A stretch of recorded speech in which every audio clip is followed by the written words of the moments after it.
قوم لوط پر عذاب۔ اللہ تعالیٰ نے حضرت لوط علیہ السلام کو اہل سدوم کی ہدایت و اصلاح کے لیے نبی بنا کر بھیجا۔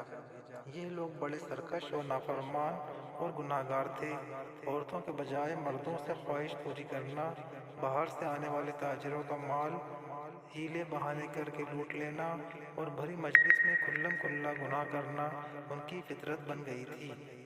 حضرت لوط علیہ السلام نے ان کو تمام برائیوں اور گناہوں سے بچنے کی نصیحت فرمائی، اللہ تعالیٰ کا دین قبول کرنے کی دعوت دی اور اس کے عذاب سے ڈرنے کا حکم دیا، مگر ان کی اس دعوت و نصیحت کا قوم پر کوئی اثر نہیں ہوا، اور گناہوں سے باز رہنے کے بجائے آپ کو پتھر مار کر بستی سے باہر نکال دینے کی دھمکی دینے لگے اور مذاق کرتے ہوئے عذاب الہی کا مطالبہ کرنے لگے۔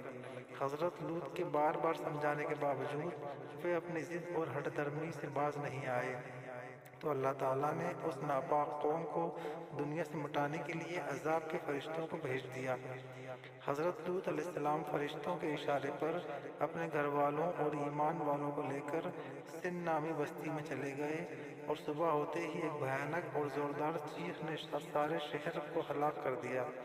پھر حضرت جبرائیل علیہ السلام نے اس بستی کو آسمان کی طرف اٹھا کر زمین پر پٹک دیا اور اوپر سے پتھروں کی بارش کر کے پوری قوم کو عذاب الہی سے ہلاک کر دیا۔